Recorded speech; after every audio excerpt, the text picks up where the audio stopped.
What is up, everyone? Welcome back to another episode of the Tribe of Runners. I'm your host, Liz Myers, and today we're going to have a solo episode to recap, honestly, how the last few weeks have gone, in which that includes tons of information on crewing Tahoe 200. It was an amazing experience. I had so much fun out there, and it was great to be there to support Joe Corcione. But also, I want to talk about going out to the other coast and exploring a little with my good friend Lizzy Fowler. If you guys don't know who Lizzy Fowler is, go check her out. She is an amazing human. She's an amazing runner. She's an amazing coach, and she's an amazing photographer. And she takes tons of photos. So I'm hoping to have those photos posted. And I'm sure if you follow along with Joe or anyone else that was on the team, you will see all the amazing photographs that were taken by Lizzy Fowler. She is a one of a kind, a great friend. She crewed and paced me during my 200. She is a Moab 240 finisher and just an amazing runner. And I truly had so much fun out there on the West Coast. To kind of reel it in and start from the beginning, I flew out to Vegas and Lizzy picked me up from Vegas.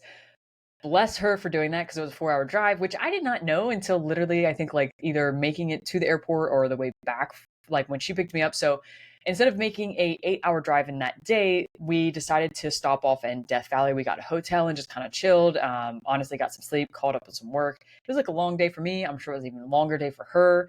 And then we decided to go explore the following day. So we woke up, had our breakfast, got some good food, and we got ready to go look for some trails. And Lizzy was all about taking me to go view some amazing scenery and get out there and explore lakes, which I completely loved. And we'll kind of get to that in a second. But on our way out there, leaving the Death Valley hotel that we stayed at, and we ran into some wild donkeys. I'm sure they have like an actual name, and she may have very well told me, but such an amazing experience to see them. We got out, we petted them, super cute, super strange to be 100% honest, but just the beginning of an amazing week that I went out and had. And, it was only not even 24 hours in. So once we did that, she decided to take me to one area. I'm not too sure where it was. It was like a peak, and we got to go like see this top point and just kind of overlook everything. It was super high up in elevation, which I freaking loved.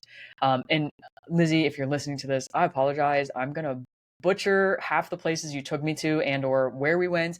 But after that, we did go to an area to go look at the ancient bristlecone pines, which was so cool. I believe the loop was like a 4 mile loop, but we only walked out about 2 miles, maybe a mile in total, just to kind of go out and like see some of the actual trees. And then she's like, listen, there's way cooler things out there. I want to go explore more, but I wanted you to see this. And it was super glad she did. It was an amazing thing to see these giant old trees, like super in the middle of nowhere, like off on these trails, some of them on the trails, like just a super amazing experience. Loved every minute of it. After that, we hopped back in the car. We started driving and we went to a place that we were going to run. And I may be getting all this kind of confused. Like we did stop at her house where she is renting out a room. So we did chill there too.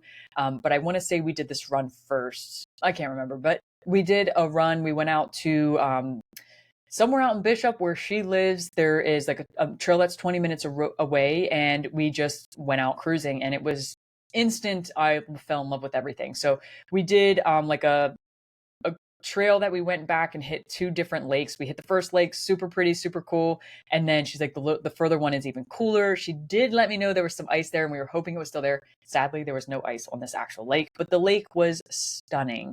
And while we were out there, we played this fun little game where Lizzy had me continue rating the lakes that I saw. So the first lake that we ran into, I give it like a 7.5, I think. Super beautiful.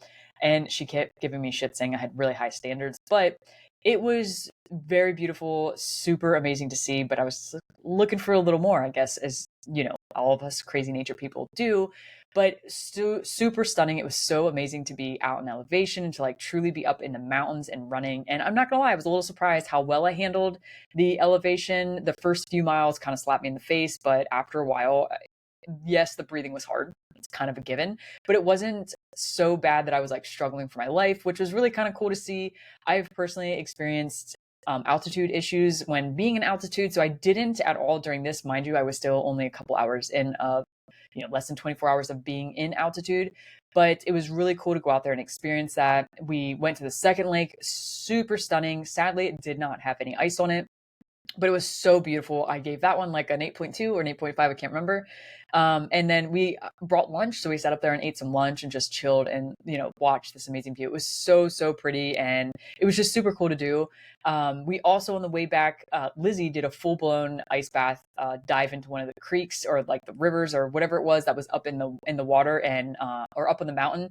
I did not. I got in about maybe thigh deep, and I'm like, you know what, this is good enough for me. I personally hate having wet clothes on, so I was like, I am not going to be out in the middle of nowhere with some wet clothes.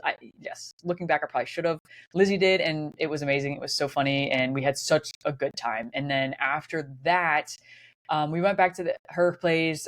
We got some work done. We crashed, and then woke up. And then the day before going to meet Joe, which was Wednesday, that was Wednesday, or that was Tuesday. On Wednesday is when we were going to meet Joe. But before that, we had talked. She's like, I want to take you to this one place. I think it'd be really cool. We'll get some breakfast or something. And then, like we'll go up there and explore this area. And this was a trail out to Ruby Lake. I do remember this one because this lake was beautiful. I did give it a 10 out of 10.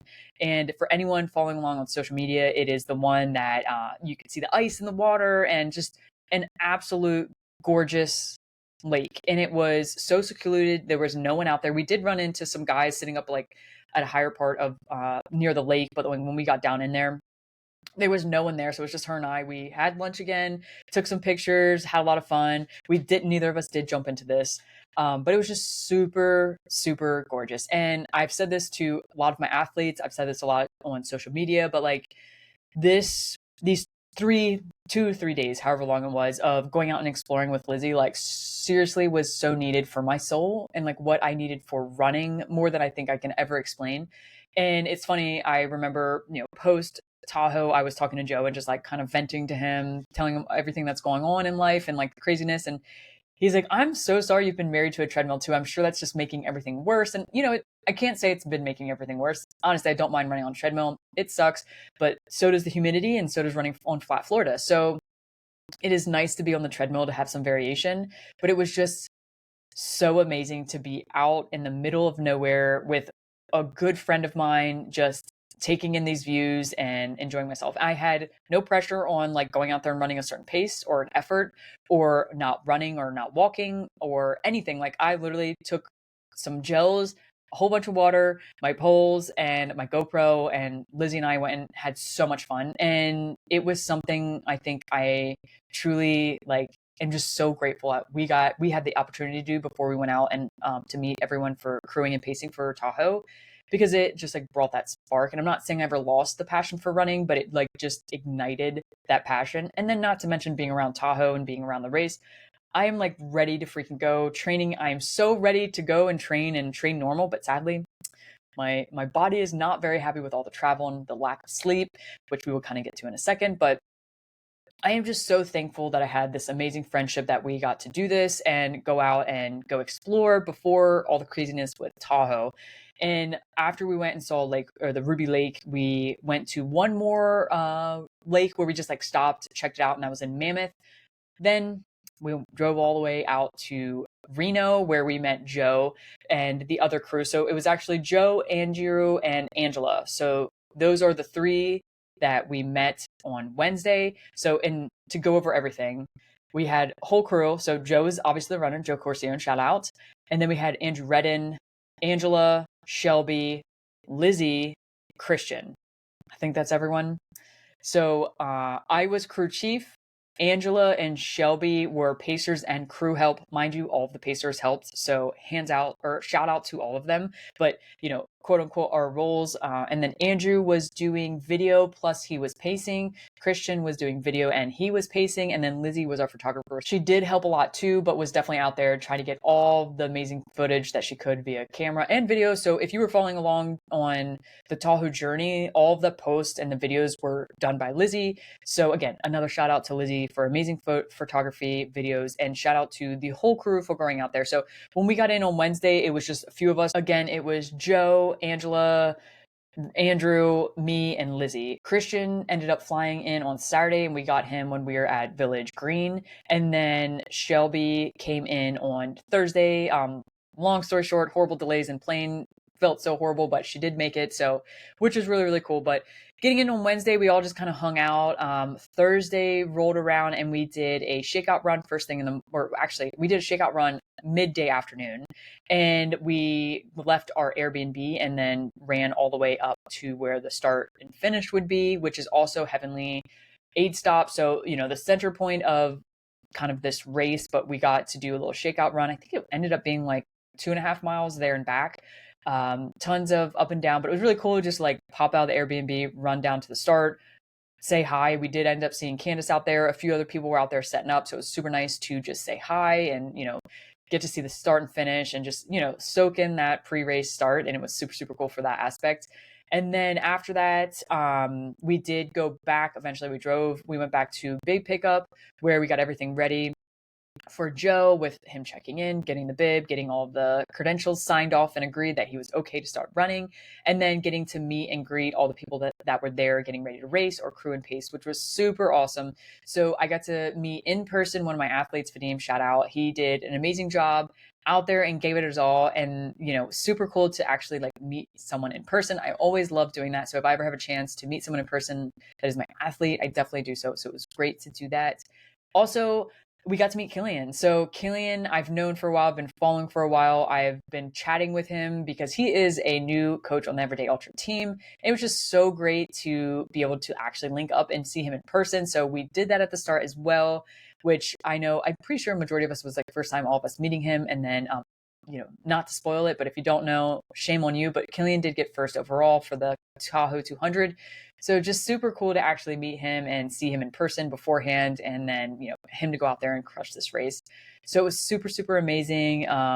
Just amazing to meet all of the people out there. I know we ran into Matt Johnson, we ran out to Andrea Moore. It was just so many amazing people and, so cool. This is part of the reason why I love the racing and the crewing and the pacing, because of all of the amazing people in the race. So it was super cool. After that, we went home to do a pre-race dinner, and that was pizza. Joe's go-to is pizza, so we got some good pizza, went home, chowed down on the pizza, and then got ready for the Tahoe 200. So what that really entailed is all of us honestly getting as much sleep as we could that night. Joe, who swore he would sleep more than he did, obviously did not with pre-race normal. He did sleep, I think, more than we all expected him to, but I don't think he slept as much as he said he was going to when he originally went to bed. But start of the morning, it was really chill. All of us were ready, dialed in. We packed everything that we could, and then, took Joe to the start line. So once we got to the start line, it was super cool to see everyone like getting ready, so dialed in. We, chatted, said hi to everyone, wished everyone good luck, and then off they went. It was super crazy how fast it went. And just a little like understanding of how this race started is they actually ran like a loop around on pavement around like where the starting line was to kind of separate all the runners, and then they started up and went out of the trail coming from like start finish and or where Heavenly was, and then go up to like where the trail was. So it was kind of like an out and back of off the actual course.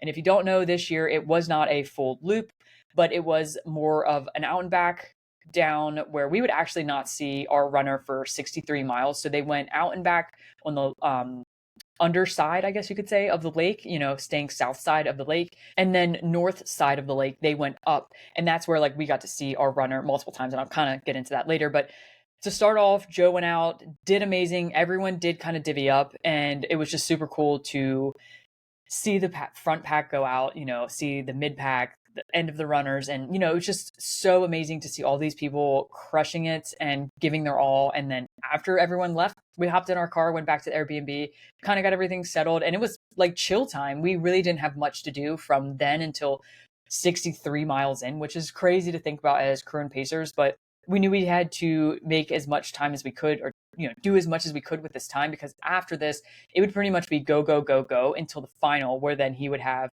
roughly a 50K to the finish where we would not see him again.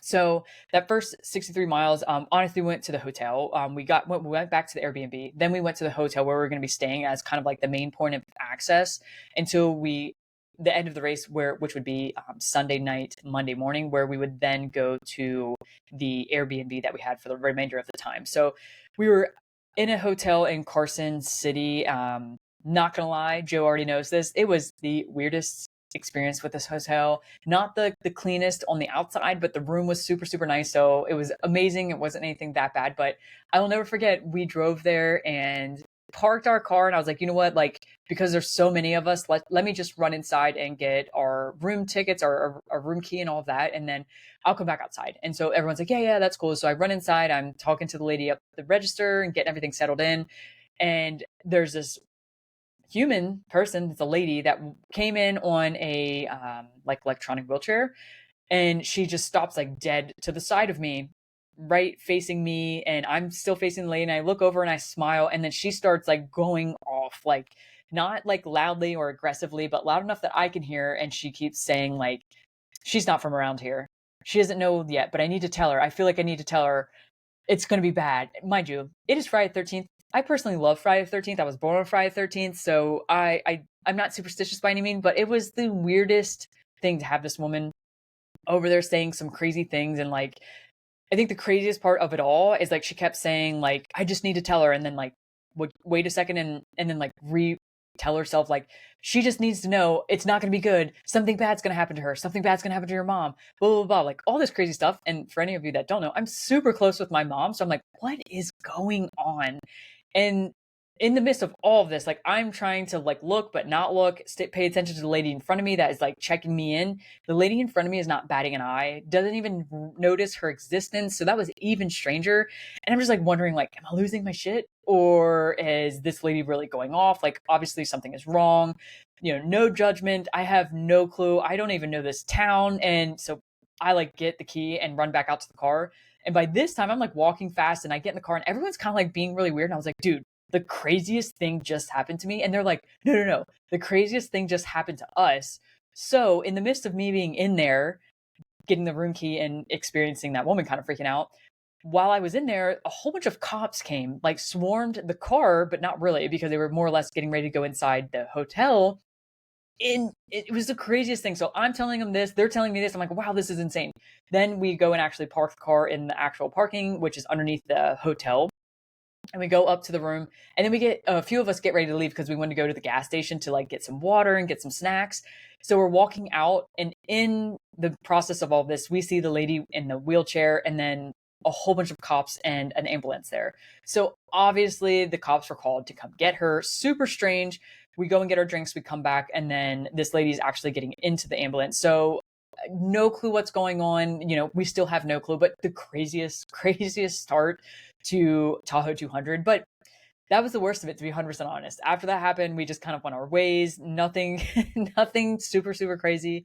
But just, yeah, what a story to tell. And yeah, it was left a huge impression. So after that, we went to our next actual pickup.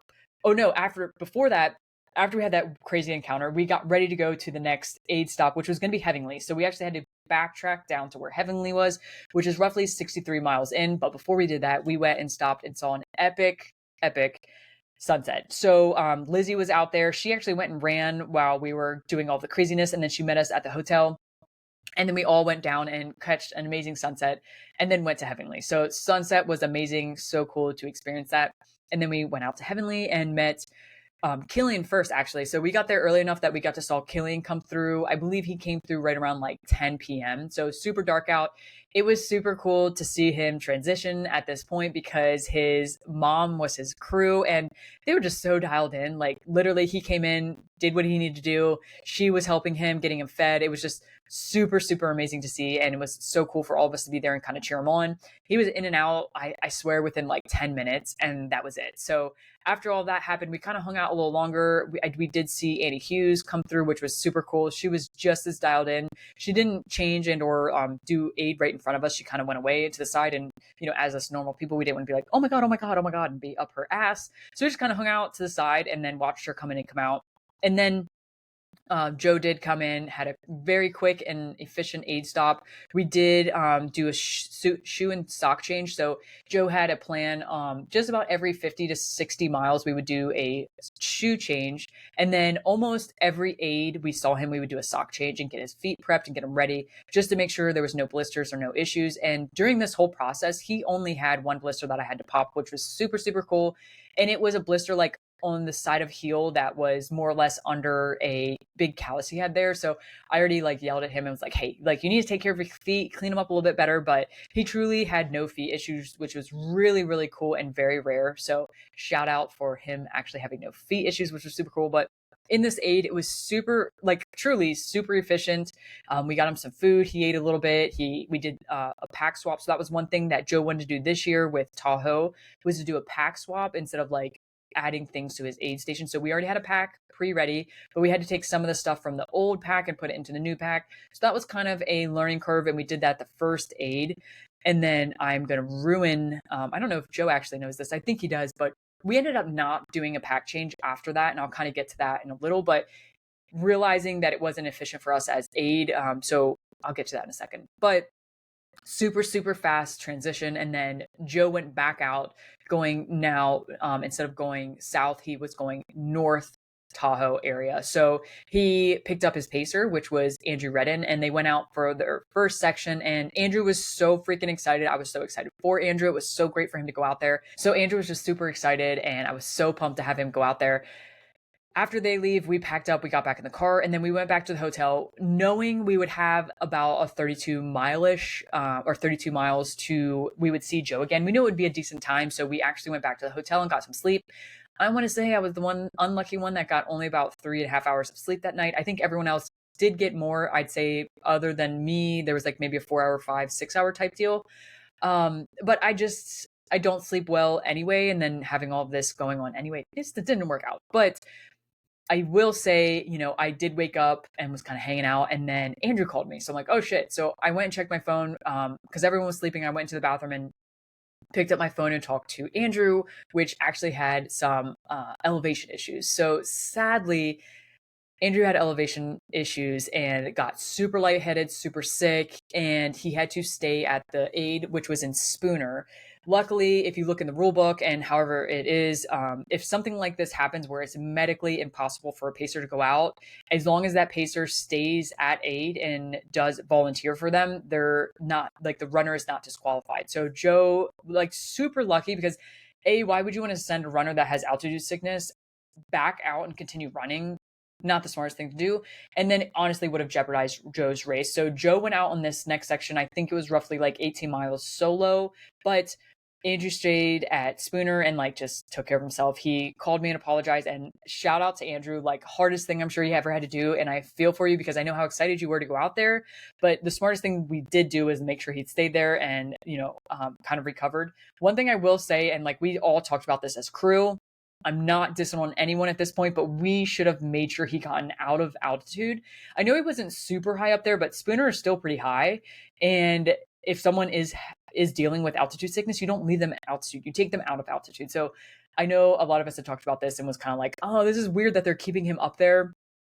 But they did. And at the end of the day, it worked and he got better. And I was super thankful to get him later. I will tell you, he was up there aiding or, volunteering at aid for probably like 9 to 10 hours, which is insane. But he fell in love with it and he kept just wanting to do it and eventually met up with us later, which was super cool. But after that, we knew Joe was going to be like running this section solo. So we originally had the next section to be solo, but because of this, we kind of adjusted. Joe did end up calling me not too long after. Andrew called me and like we talked about it, and I was like, listen, we'll take care of this. You won't run another section solo. This will be your quote unquote solo section, but we're gonna have to adjust and or have people run a little more. So as a team, we all kind of readjusted. We actually had Shelby go out and run an extra section, which was the section that was supposed to be solo. So Shelby went out when we hit him at Village Green, and after Village Green, Joe had a pacer every time it went to Shelby, Angela, and then Christian finished. And I'll kind of go over that a little more, but when we actually went to Village Green, we got there a little early, got to meet some amazing volunteers there. Shout out to Nick and Jackie. They were two people that we ran into and we just chatted with the whole time. And not to mention, they helped out so much in aid when Joe came in to help with the transition. So they were amazing volunteers throughout the whole race. But Nick and Jackie really shined true to the heart and really helped us out. So it was this huge shout out to them. And then also, before Joe actually came in, Christian came in, which was super cool. And he weirdly enough got an Airbnb to like some gas station or something and then walked down to where the aid station was. So we got to finally see him, which was super cool for him to be in. So this is midday, evening-ish on Saturday.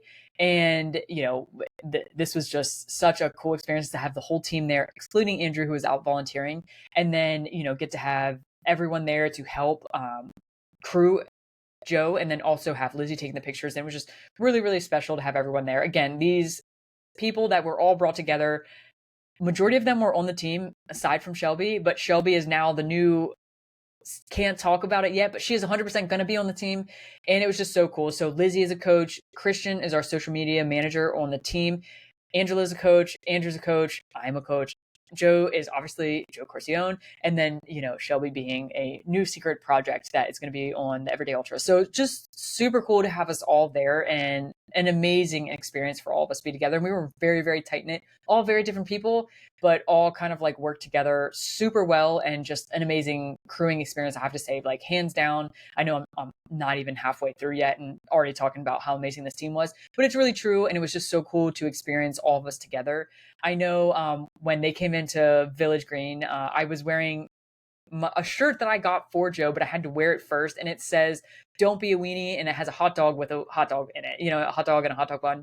So a little side note, one thing with Joe and I is anytime he's like telling me to do something, I'm like, I can't say "don't be a bitch" because, like, A, you're my boss. He hates that word, but he is my boss. And like, he's a good friend, and I would never want to like call him a bitch. So I was like, what can I do that would like get you going, also not be super, super mean or rude?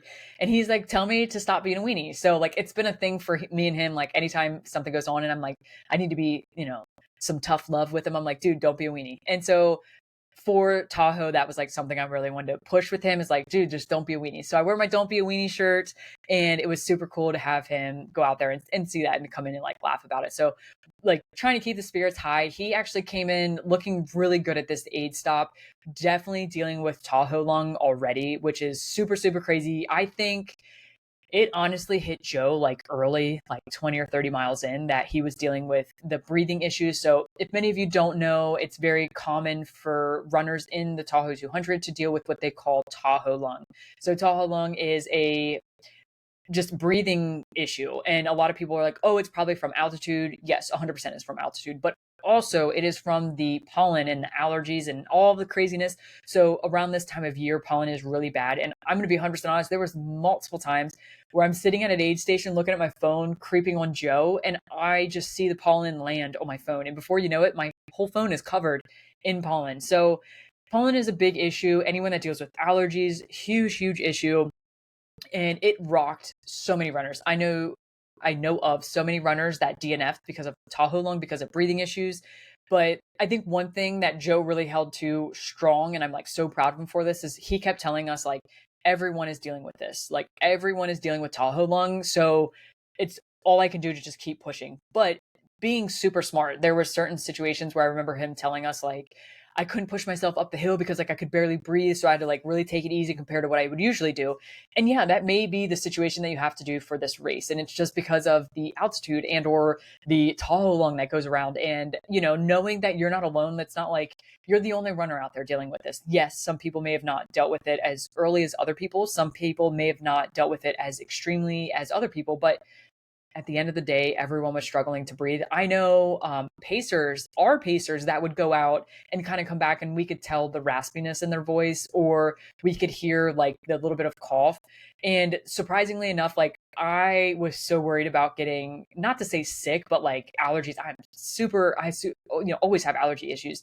And I did towards the end a little bit, but nothing too crazy. But I also know, like, I was taking medicine to help prevent anything. And I know, if you don't know like what had been going on with Joe, so it's a super long story, but he was taking medicine to try to stop a original rash that he had a long time ago. And if you don't know, if you go listen to, I'm sure, Joe Corcione's Everyday Ultra podcast, you can hear the recap, which we're banking on being, I guessed 7.5 hours, maybe 6.5 hours. And everyone else is saying like 8 hours. So I'm very interested to see how long it is. And I'm sure it's either out by now or it's going to be out soon.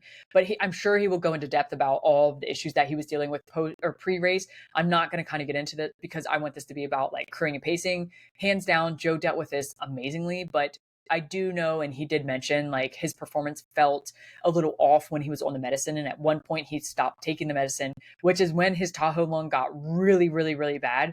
And then randomly, he took his medicine again, and it got a little better for the time being, but then, kind of popped back up. So it was really bad. And at that point, like, what can you do but to keep going? And that's exactly what he did. And I'm so, so proud of him to know that he kept going and he kept pushing, especially because of the DNF rate. The DNF rate was insane. And it was insane the amount of people that I heard DNF because of Tahoe lung. No judgment. I can only imagine what that felt like to not have any air and to be struggling to breathe.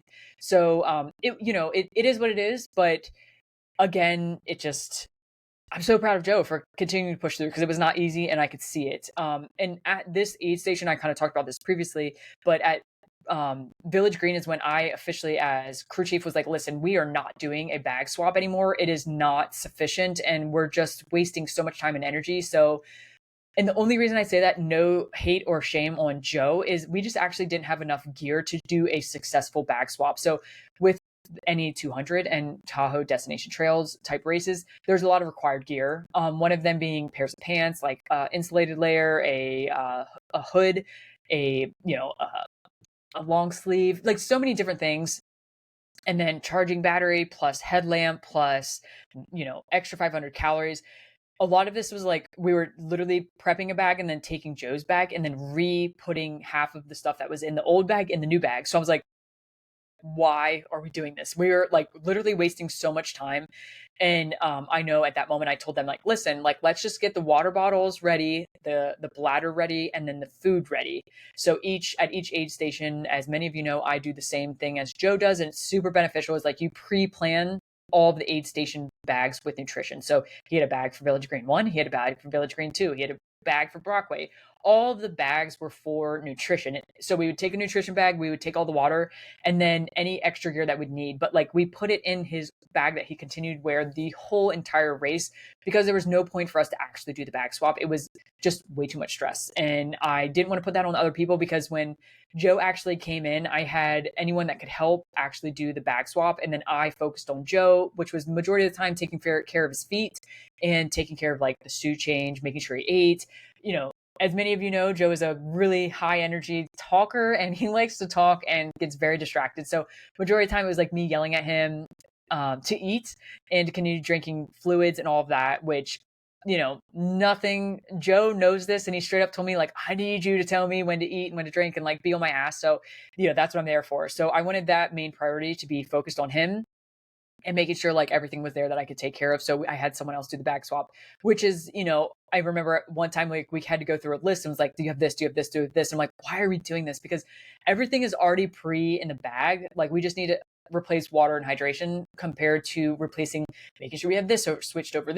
So hands down was a smart move. I'm super glad we did it. And it was like one less stressful thing to do.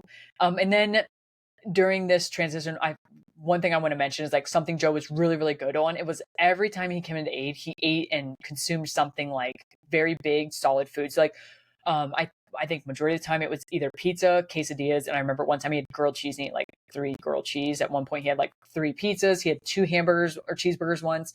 So like he was really, really good on eating his nutrition. I know out on the course when he was out with people, they kept reminding him to eat and drink. So like he stayed on nutrition very, very well. I was very impressed with that. And he also did really well eating in aid, which is super, super awesome too.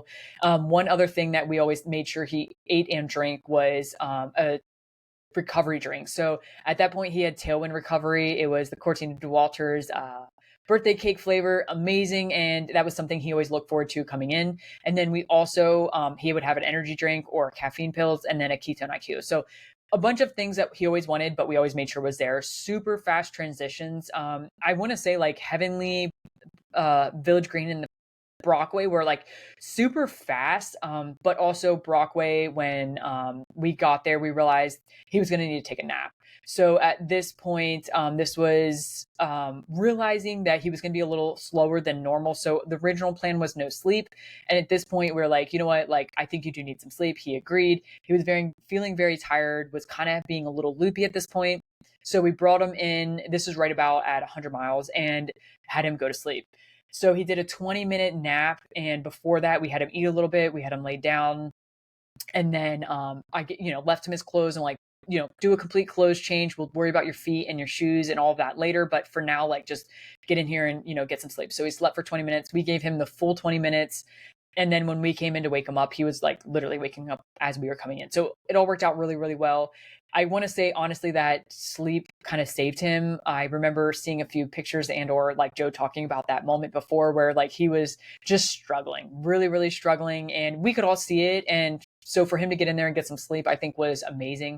Brockway Aid, super, super chill. It was a beautiful area. This was an area that we actually had to park and walk, I think a little over half a mile to the aid, which is not a big deal by any means, but it was just wild to kind of experience, to be 100% honest, because you really had to make sure you had all your shit there. You couldn't forget anything. So super important on that aspect, but also to like very much in the wilderness. You weren't like in civilization at this point. You were on the side road. They at this time would go like another like pin out of the loop and then go back in and actually be back on the trail. But seeing Joe come in, I knew he was struggling, and it was just really nice to get him an aid and get him some sleep.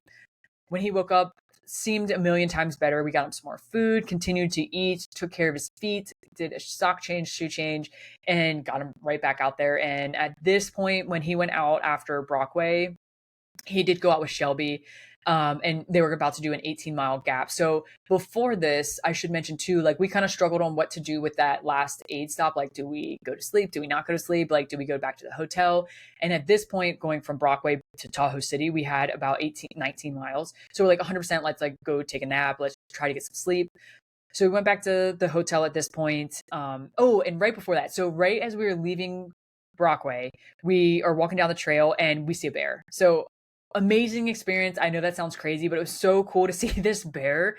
And it was just chilling, doing its own thing. Obviously, it smelled the food from the aid station and was just trying to come in and get some food. But it was super cool to experience like that as a runner. It sounds so crazy, I know, but it wasn't life threatening by any means. The guy that was the main, I would assume was the main crew or main aid chief at the aid station, had bear spray. So like nothing to be concerned about, but just very cool to kind of witness that. And then come to find out on this section, when Shelby went out with Joe, they saw one or two bears out on the course as well. And like crazy enough, the one was just like kind of trotting along around where they were, super wild. And they got very lucky. And Shelby did tell us, like, at this point, Joe was not 100% with it. So, like, she kept saying, like, dude, there's a bear there. There's a bear there. And he's just like, yeah, yeah, yeah. But eventually kind of came to and was like, oh, like, there's a bear. So another reason why pacers are very, very important and can, just be very beneficial out there is to keep your ass safe when it needs to be. But it was super cool for that experience.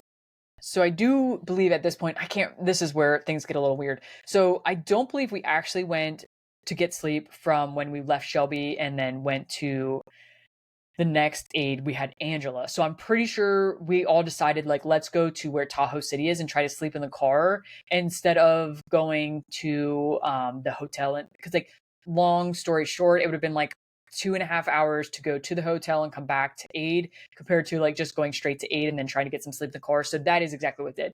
So we went from Brockway, we went and explored a little bit. I think we went and got some food.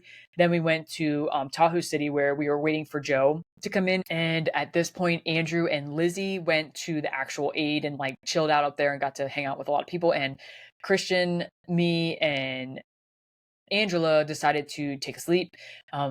Didn't sleep very well, and I'm going to shout out to Christian. I feel so bad for doing this, but he snored so loud, and it was just, all of us were real tired. He would snore, we would wake up, we would all fall asleep, he would snore again, and we would wake up. So I don't hate you, Christian, I swear, but yeah, sleeping didn't really work out too well there, but we did get a little bit of nap. And I know, if anything, Christian needed to sleep more than any of us because he had been traveling, plus he was going to go out and pace later. So I remember at one point, literally, Angela and I were like dying laughing. I got a video of him sleeping like he's out cold, just snoring like crazy. So all in good times. I mean, it is what happens when you have a whole bunch of you out there crewing and pacing and doing all this crazy shit. So, and like I said, at the end of the day, I would have much rather Christian get some sleep, hands down. So wasn't super mad about that. So the transition at Tahoe City was super quick. Honestly, like, sounds crazy. Don't remember much of it. It's kind of in and out.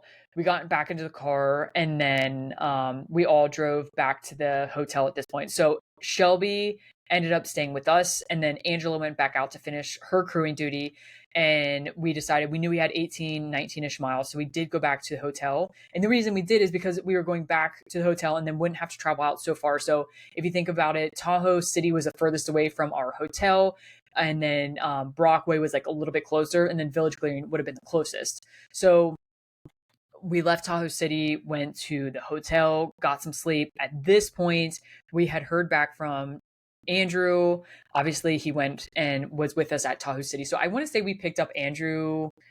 Oh gosh, I don't even remember where we were. Oh, it was Tahoe City. So he got dropped off somewhere. We picked him up, and craziness, but it all worked out. And I was so thankful to have Andrew back. It was so crazy, everything that had happened. But again, just glad he was truly healthy and okay. I think like one of the biggest concerns as any runner and like a friend is knowing that he had altitude sickness and was like struggling dearly and was literally just camped out at a crew or an aid stop, and we had nothing to do. Like, we could have very well went and got him, and I offered to multiple times, but he's like, no, I'm fine. So when we finally got him, it was so cool to hear like all the stories that he had and just like how much he learned and how many people he helped. So it was super cool for him to do all of that, but just a crazy experience. But getting back to everything, we went back to Brockway. So this was actually a kind of quick transition. So we were picking up Angela, and then Shelby would be going out for her final leg. It was kind of crazy. Like, I remember looking at the tracker and being like, oh, we have plenty of time. But when we got to the 8, I was like, shit, he's going to be here in like a mile, and we have to walk like half a mile. So it was kind of quick. I remember people were a little stressed, but I knew like we had plenty of time. And also like this was going to be a quick, hopefully, turnaround to get Joe in and out as quickly as possible. Because at the end of the day, like, I hate to say this, like, he only had 13 miles, and then it was Village Green, and then Village Green was going to be like the big rest reset type deal. So when he came in, we typically would do a sock change, and I was like, listen, we're not doing a sock change. Like, as long as your feet feel good, we're going to keep them here. I want you to eat, I want you to get reset, and then get the heck back out there, and we'll do like a big reset sock and shoe change, everything we need at Village Green, and get you going. So honestly, the aid station was super, super quick. I was very surprised, and not in like a bad way, but like we just got him in and out.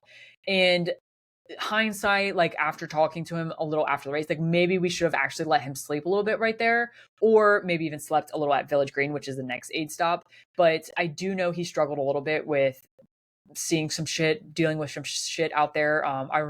I'm sure he'll talk about it in his podcast, but he told us about when he was out crewing for the final section, or outpacing for the final section, that he was like thinking he was in a different area, like just craziness going on. So when I look back, I really think maybe at Brockway or Village Green, like we should have gotten him to sleep or given him a little more sleep. So we did get him to sleep a little at Village Green, which I'll kind of get to. But again, obviously we should have got him a little more sleep, but hindsight, live and learn. Again, I know Joe had mentioned it too to me, like, yeah, we should have had a sleep plan just in case, 100%. But after we left Brockway, we hopped in the car, we went back to the Airbnb for one last time. Some of us went to sleep, some of us got cleaned up, and then we went straight to the Village Green. So Village Green, again, shout out to the amazing aid station people. Nick and Jackie were amazing, but it was super cool because like top runners were there. That's it. So we got to see some of the females up in the front. We got to see some of the males up at the front. And then also, it was just super chill. There wasn't that many people there. When we were at Brockway before and at Tahoe City, it was kind of getting busy because we were actually running into the runners that were still heading up, and we were heading back. So it was kind of crazy. Village Green, I did expect to be a little more busier, but when we got there, we found out the cutoff was just after we got there. So it makes sense why it wasn't that busy for the people like coming up aspect. They had already experienced that cutoff time. So there was no like back of the pack runners. I hate saying that, but it was just very chill. So when Joe came in, we knew we were going to take our time and do a big reset and like just give him everything and anything he wanted. So we actually had them make like 3 grilled cheese for him. He ate almost all of them. He had his recovery shake. He did take like a 5-minute nap at this point, which, as I mentioned, we probably should have had him sleep longer there. But also he was kind of playing cat and mouse with a runner out there. And at this point, that runner was Austin, and he was actually in aid taking like an hour and a half nap. He was also dealing with Tahoe long run real bad. And I know Joe was as well. So, like it's just kind of a lot going on at this aid station. Joe was just like tired. You could see it, and it's completely normal. As many of us in 200, either running or pacing or crewing, know this. Like, this is the part of the race where you truly have to grit the shit out and keep going, but it's also where you need to be smart and know if you need sleep or not, because an hour sleep could save you so much time in a mile, like mile per hour, compared to just gritting it out. So it's really hard to find that like actual what to do and what not to do. I think what we did is, what we thought was best. And, hindsight, as I mentioned, we probably should have had Joe sleep for a little bit longer. But he did take a few trail naps after this, which obviously help. Trail naps are amazing. But during this aid stop, it was kind of funny because Joe, we did a sock and a foot or sock and a shoe change. And during this, like we put the socks on. He goes, real quick, I'm going to have like a really strange request. And I'm like, oh gosh, here we go. And he goes, I want to tickle my feet, or can you tickle my feet? And so you best believe your girl was tickling Joe's feet out there, and it was just the funniest thing. He said it was like the greatest feeling in the world. It felt like sensations up his feet, and it just felt amazing. So, tickling the feet is what Joe needed at this moment, and I was not gonna not do it. So as someone that has been crew chief and like helped out so much in races, I personally do not mind working on the feet, dealing with the feet, gross feet, pretty feet. It don't matter. We all got runner feet. They're not the prettiest. And that was like one thing Joe was like freaking out about. It's like, oh, I don't want you to have to deal with my feet. Like no one wants to deal with feet and they're ugly and blah, blah, blah. I'm like, listen, it's 100% okay. No worries at all. I, worked on his feet at Cocodona. I had no problem doing it again. And one of the big things I think like during this was just knowing like at this point he wanted his feet tickled and that's exactly what he got. So feet tickles is where it was at. And I know at this moment too, during this portion, there was a few times that I'm literally like taking watermelon or taking a sandwich and like shoving it in his face, being like, hey man, I need you to eat. And he would just lean up and like take a bite of the food and go. So he was super exhausted, but it was honestly like just so amazing to see him continue to push. So much resilience and like just gritty determination to get to that fucking finish line. And this truly showed it. One thing I will have to say too at this aid stop, we had ran into two runners that had actually DNF Tahoe, but came out to support Joe. And I apologize, I do not know your names. I'm sure if anyone that is listening that knows who I'm talking about, like shout them out. They're amazing people. The female, it's a husband and wife. The female is like has stage 4 cancer and is surviving and doing her best right now. And it's just such an amazing story. And I'm pretty sure Joe told her she wants them to be on the podcast to like share the story. And I really hope he gets to do that because it's just so incredibly amazing. And, they're telling us all of this, like Joe inspired me to do all this. And it's just so inspiring to see these people out there running and attempting to run a 200-mile race where she's experiencing such struggle and difficulty. And yet, like, to know someone that I idolize, which is Joe Corcione, is inspiring her to do the same thing. And she's inspiring me to do all the things, it's just a crazy, crazy dynamic. But so amazing. So it was so cool to experience that. They got to chat, they got to cheer him on. And then Joe went back out and Joe was looking so strong. He was so pumped. He was so ready to go. We found this out afterwards, but Joe actually like turned the corner away from us and like threw up everything he had just consumed. So I'm not sure if it was like altitude issues or if it like I genuinely have no clue what it was. He swears it wasn't anything to do like with the nutrition or anything of that. And I hate to say like I just don't know, but we found that out afterwards, obviously. And so after Christian took out Joe, so Christian was the last person to go out for pacing duties. And all of us like went back and just chilled. I hate to say that, but at this point we could go back to the Airbnb that we are now going to stay at from Sunday night to Tuesday morning where we left. So we went to the Airbnb, kind of crashed a little bit. A few of us took a nap. I think Lizzy and Andrew went out and to help another runner try to get some pictures.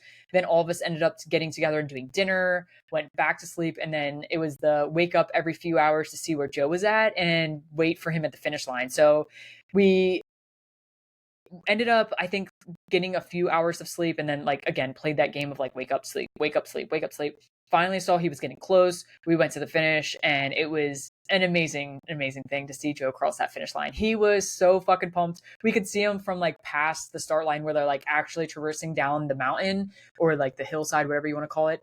And it was just so cool. Joe was in front leading like a man on fire, ready to get across that finish line. And then seeing him run past the finish line, he was so fucking pumped. He literally threw his poles on the ground, which all of us, I think, as runner were like, oh, like, what are you doing? But at the moment was so hype. It was so amazing. Joe like fell to the ground, laid down, heavy breathing. You could hear him literally, like, not to say suffocating, but sounding so incredibly hard for him to catch breath. And it was just so amazing to see him finish so strong. And then you literally hear him say, ouch, which was like the just icing on the cake, because that's like the one thing you don't expect to hear from someone, but it's probably what all and every runner has felt out there a million times, like, ouch, that hurt. But again, it was so cool to see Joe finish, and it was such an amazing experience. It was, truly so inspiring to see him cross that finish line on such a big hype and be so just inspiring, truly, truly inspiring. Joe is one of my greatest friends, and he's someone that I've always looked up to, someone I am so thankful to be a part of the Everyday Ultra team. And it was just an incredible thing to see him finish, especially redemption, because, the monster was an A race for him and he was going after it. And I guarantee you he would have fucking rocked it if he wouldn't have knee issues. And to come out on Tahoe, get sixth place male and ninth overall on a very crazy terrain race with Tahoe lung. And like, to be 100% honest, and Joe has even said this, like, this is a course that's he's not used to. Like, this is not a course that he knows and is very efficient at. And he fucking rocked it. And to see that and to be there and support him and get him there, and to be the person that had to look at him and be like, dude, I need you to stop fucking talking and to eat this food to go out to finish this race, was so amazing to be there. I'm so fortunate to be a part of all of the Everyday Ultra things and to really call Joe such a good friend and a mentor to me. And yes, to call him my boss. But it was amazing to do this with such an amazing team. I've crewed and paced tons of runners, and I'm not saying any were bad or any less better or anything of that nature, but this team was a one of a kind because it was almost all of the Everyday Ultra team. And it was so cool to have everyone there and just 100% behind Joe and pushing him towards the finish. And I will forever be thankful to have this opportunity to be there and to push him like I got to. So again, this was just such an amazing experience, not only from the beginning when I went out with Lizzy and got to explore and like find that soul passion love for running again, but to also go out there and witness Joe come back from such a low of getting or having to DNF at the monster due to knee issue, to going out there and jumping across that finish line, getting fifth place male and having no fucking knee problems the whole time, which is incredible. So it just goes to show that true determination and like just work ethics will get you to the finish line. And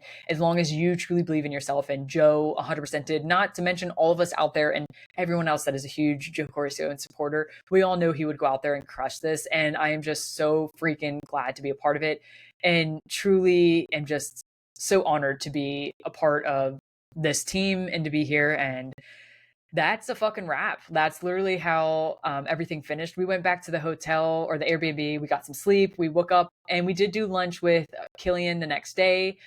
We tried to get some of the other teammates out there. Sadly, they were busy. And it was just nice to all sit there to talk to Killian, to hear his experience of the Tahoe, for Joe to kind of share his experience, and all of us, along with Killian's mom, who we all got to like share our crewing experience. It was just such a magical experience and such a great thing to do. And then after, we all went to the beach and hung out, and I got to witness Joe try to do some yoga, which was hilarious. And then majority of the team jumped into the Lake Tahoe, and did a little cold plunge and just got out. And it was just truly an amazing experience. And I am so thankful to be there and to have experienced all of this. All right, and to finish this off, I have a few questions. A lot of these were kind of similar, and then I will bunch them together, obviously, and then just answer all the other questions. So first question, how can I, as a runner, set up my crew to be successful? So I think this is so important, especially if your crew has never been a crew and you maybe haven't been a crew as well. First, I'll tell you, I have a podcast. I will put a link in the show notes below that talk about crewing and pacing. 100% I recommend to listen to it. I also have a Substack where I go over all this as well and kind of go in depth on what crewing and what exactly pacing is. But my best opinion as someone that is a runner telling a person that maybe has never crewed before, what to expect and or what to do, is to be, first off, 100% honest. So let them know it is literally you going from aid station to aid station. They will have to potentially not sleep. They will potentially have to like try to find food for themselves. It can be kind of hectic. If it's a race like javelina where they stay in one spot, that's completely different. Where compared to a race like Tahoe, where you have to go from aid station to aid station, it's a lot of driving, it's a lot of maneuvering. Being aware of what they're doing. So if they're staying in place, let them know that. If they're going to be driving from point A to point B to point B to point C, let them know that as well. Like, just be 100% honest of what they're getting into. Make sure they know. And then being honest about what you need as a runner. So some runners are very much tough love. Some runners are very much like hand holding. And I'm going to be the first one to tell you, it could change mid race. I have literally had this happen to myself, and I've literally seen it happen with other runners. And just letting them know, like, this is what I would like to happen. So whether that be like you give me tough love and know that like I need you to kind of be mean and push me and to keep me going, but then also let them know, but on the same note, please understand there's going to be a chance that I'm going to come in bawling my eyeballs out and be super upset, and I maybe not need that tough love. I may need some hand holding at that moment. So having someone that truly understands you, I feel like is very important. It doesn't have to be a partner or a husband and wife or maybe a relative or a mom or dad. Me personally, I do like that because I feel like I can be kind of rude or like very straightforward and blunt with my mom or my sister or my partner compared to like a friend where I might be worried about hurting their feelings. But the reason I like my parent and or my sister or my partner to be there because they know me. So like I could come in and be kind of miserable and they might be able to read that a little better than another person. But some people are the other way where they're like, I actually don't want my partner being there. They're too emotional. I'm going to be 100% honest. My partner is very emotional. I know that. I know when I put her in there, she's going to be emotional. So I make sure to have someone like my mom or my sister who's a little more hard backed to be there to kind of be like, Liz, shut the hell up and get going, rather than my partner who's like, oh, like, what's wrong? What can I do? What can I help you? So knowing that is very, very important. I think, being aware of that when you pick your crew is very important as well, but also just letting your crew know what you want is also super, super important. And then another thing is like, I'm very A-type. I like to have everything like organized, put down from like start to finish of what I want, what to like have there for me. So personally, I have an Excel sheet that I have like what to expect, what I want, what could be like an option B for me if it's a race that I'm going to sleep at, where I want to ideally sleep, what could be a plan B sleep, where it could even be a plan C sleep, how often I want to sleep, how much I want to sleep. Like I kind of go all in. I say the more information, the better. I personally think it's very important for a crew to have a pre-race meeting. In that meeting, one of the first things I say as a crew chief or a runner with my crew there is saying, don't take anything personal. The biggest thing. I'm going to tell you, I've been on both sides where I've been super sleepy as a runner and come in and said some maybe rude things or not so nice things. And I have been in a crew side where I have maybe said something a little too stern, or I have had someone say something kind of dickish or too stern to me. You can't take things personally. The biggest thing, and I think the main priority for finding a really good crew chief, is to find someone that wants you to win the race or to finish the race as much as you want to. I think that's so important. I will never forget that, like when I was crewing Charlie, that like one thing he looked at and he's like, there's no doubt in my mind that you want this just as bad as I do. And I'm like, 1,000,000%. Like I would do anything to make sure you got to that finish line. And I think that's super, super important too for like how to be successful and have a good crew set in mind. Again, there's so much more to kind of say on this, and please like don't hesitate to personally reach out to me and ask, or listen to my podcast on crewing and pacing, or read the blog. So super beneficial. I think all of it is very informative, and it's stuff that like honestly, if you haven't done it, you probably don't know. And so like another thing I would say is like if you have the opportunity, go out there and crew and pace people. Like you learn so much from going out there and actually doing the races. So I highly encourage, if you have a chance to go out and crew pace a buddy or friend or anyone on social media, go do it. You will learn so much, and it's so much information is given to you within the first experience that you do it, and then eventually you kind of fall in love with it and continue to do it, or you freaking hate it and you never want to do it again. So there's always that both sides of the stone, but definitely give it a try and go out there and learn as much as you can. Another question that I have is, someone says that they have a crew for javelina. What's the best thing to do to prepare for them? So again, I just kind of everything that I went over, like let them know what they're getting into. I will say with javelina, it's a lot different because it is a looped course. So they literally stay in put and you run around a loop. They don't have to move much. So one thing I think super important there, especially knowing it's javelina, is like having ice bandanas prepped, having, maybe cold water for you in your water bottles instead of warm water, having ice for you to drink and or eat or, carry out there, having it for your arm sleeves, having everything ready and prepped is super, super important. If you have like timesheets, letting them know when you think you'll be in there. Again, so much information that can be said, and just there's a lot of just so much. And again, I reference listening to my podcast. I'm not trying to tell you to listen to my podcast, but this is a great podcast on crewing and pacing. I've done it so much. I'm not going to say I'm a pro by any means. I learn every time I do a new one. Which actually kind of brings me to my next question. Someone asked, what was one of the biggest things that you learned during this? And I think this would have to go down to like Joe not having a sleep strategy, and we probably should have had one. So no shame on Joe for not having one. It's just something I do think like maybe if we could have got him to sleep a little bit more, he wouldn't have struggled so much in that back half. I know after the race, Christian had told us like some of the crazy stories that they had. And again, on Joe's podcast. I want him to share all of that. I'm not here to kind of third person talk a story, but I do think if we could have got Joe to sleep a little bit more. So maybe as a crew chief, like just knowing that, like, if shit kind of hits the fan, I need to have a talk with my runner beforehand and be like, hey, if things don't go as planned, if we were to sleep, where do you want it and how long and how, like more than once, more than twice type deal, trying to figure all that out. Super, super important. But yeah, that was probably like the most thing, or one of the biggest takeaways from this.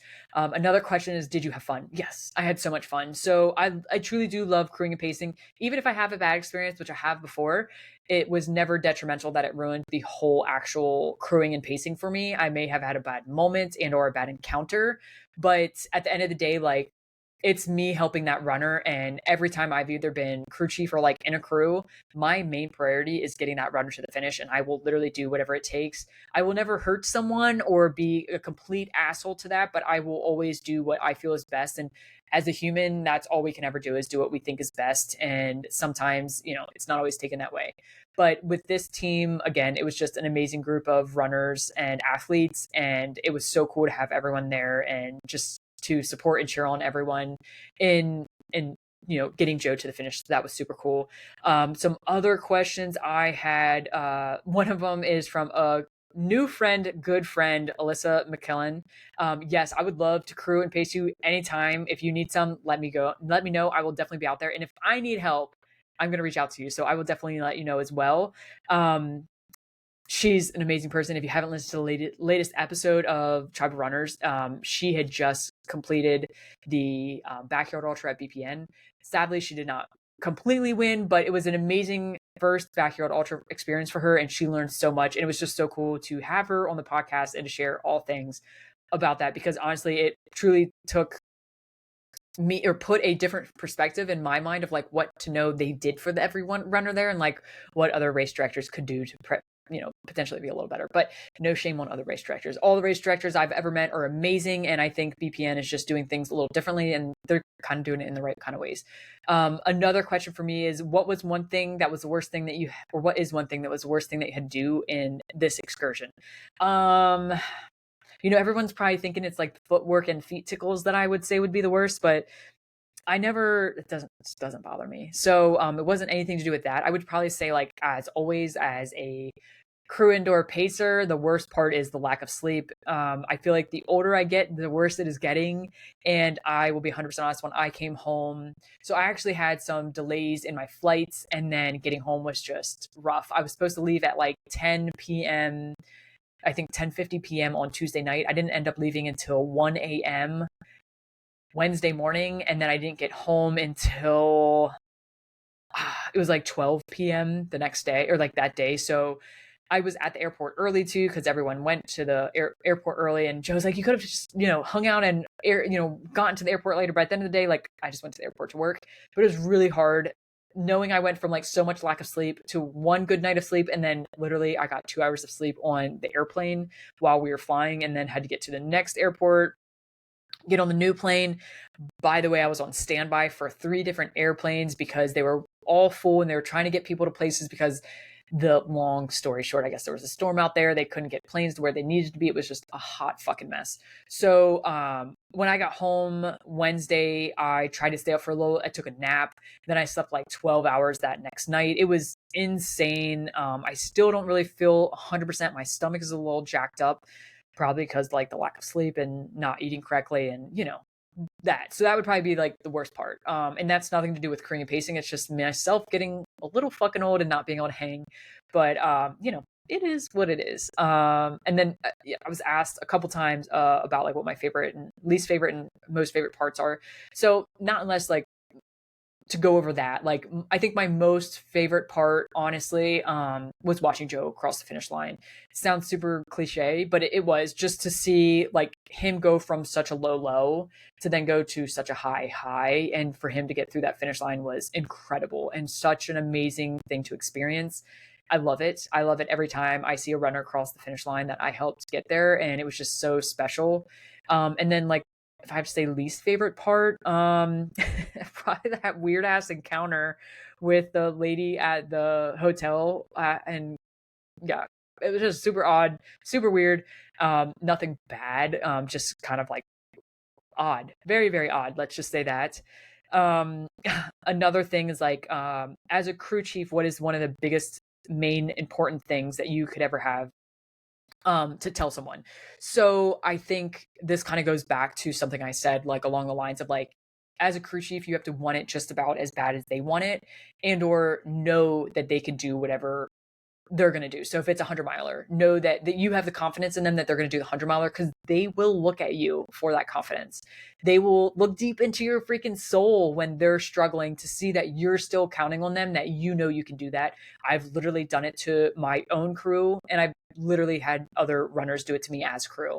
So knowing that you have the faith in them, and then also knowing like you want it just as bad as they do, and that you will do anything to get them there. So like having them come in and struggling and telling them to shut the fuck up and keep going, like that's what you're there for. Or for them to come in struggling and telling them like, hey, it's okay, we're going to take an hour nap instead of a 30-minute nap. I know you need this and it will only help you in the long run. And then the honest hard part about all of this is the continuous like grind. Like you have to know like you are not important right now. It doesn't matter if you didn't sleep well. You need to put on a smiley face and look at your runner and tell them that you're doing fucking awesome and that they're doing even better, and that they need to keep pushing and striving to be an amazing runner and or athlete that they are, because it's not about you in that moment. No matter if it's a 50 miler, 100 miler, a 200 miler, or 200 plus mile, it does not matter what you're feeling. What matters is what your runner is feeling, and making sure that they stay cool, calm, and collective based off of you being cool, calm, and collective. It's so, so, so freaking important.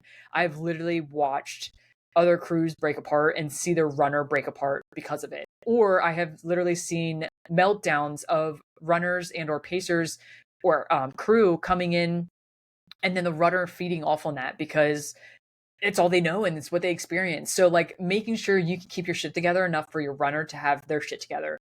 I mean, energy is super important in these races, and I feel like what you give is what a runner will take. So making sure you're being dialed in and just taking care of yourself, but also knowing that sometimes it's going to be a rocking on 2 hours of sleep and pushing your runner who has not had any sleep out of the finish or out of the aid station to get them going. So I think that's super, super important. And let me see what else, if there's anything else. A lot of these are doubles. Yes, that looks like it. If I missed anything or you have any other questions, do not hesitate to reach out. And as you may know, the Everyday Ultra team is taking athletes. If you are looking to become a better ultra runner, to become a better runner, to become a better athlete, and want someone to hold you accountable, to give you a training plan, to become a good friend with, look into the Everyday Ultra team. We have an amazing group of coaches, all looking to encourage and get your ass to the finish line. So if you're looking for a coach, do not hesitate to DM me. I will link you up with a coach, or do not hesitate to go to the Everyday Ultra website and check out all the coaches that we have. We have so many now, and we're all ready to get you into your next race, feeling confident and comfortable and ready to tackle whatever distance you are ready for. So thank you all so much for listening to this episode. Do not forget to subscribe, like, follow, share the episode with your friend, and go check out my freaking Substack.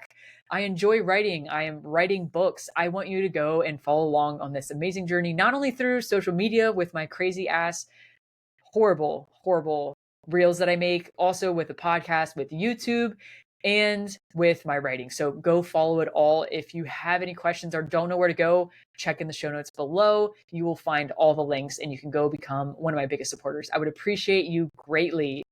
Go have a great rest of your day.